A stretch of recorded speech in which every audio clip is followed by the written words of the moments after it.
Hey MTV Voices, I'm Aika Maduka and I come all the way from Auckland, New Zealand.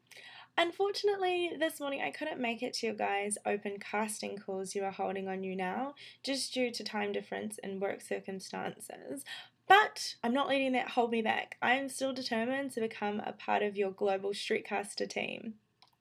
I know it wouldn't be fair on the other contestants for me to enter this way, so rather than viewing my video as another competition entry, perhaps you could see it as more of a audition tape.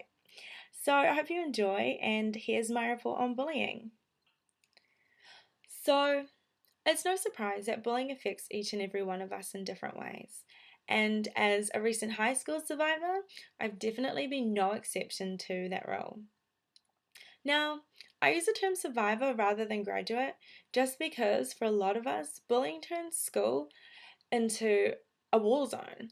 And sadly for me, I've had to fight on both sides of that war. During my time in primary school, like many other kids out there, I was teased and ridiculed and just harassed about the pettiest things imaginable. From the way I looked, even to the clothes I wore. It was like some of my peers just wanted to use anything and everything against me and others to make us feel bad about ourselves. And at the time, I did try to ignore it. But ignoring a reoccurring issue like bullying is a lot easier said than done. And eventually, it began to take its toll. So by the time I hit high school, I vowed that I didn't want to be bullied anymore. And the only way that I thought that I could stop others from bullying me was if I bullied them first. But as you can imagine, this didn't really work so well. It actually made things a whole lot worse. I became just as bad as everyone who had bullied me, if not worse. And I wasn't happy with that. That was just not good enough for me. I was ugly. I literally was uglier than any name anyone had ever called me. Not physically, but mentally and emotionally. I just became a wreck. So I decided to change my strategy.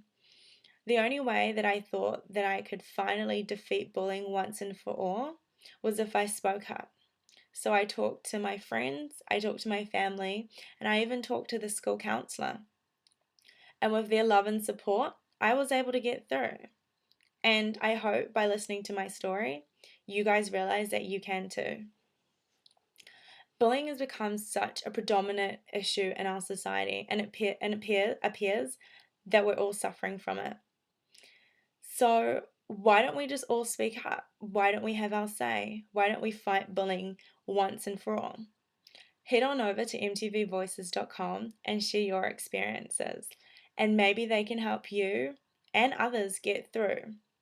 And together we could perhaps defeat bullying once and for all. Thank you.